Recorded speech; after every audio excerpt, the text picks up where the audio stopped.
everyone, I'm back with the Advent, and today we have number 9.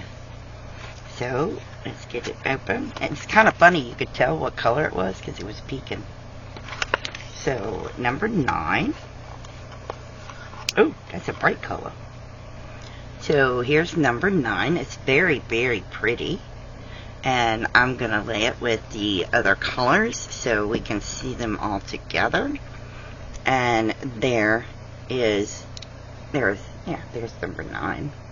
But there's all of the mini hanks.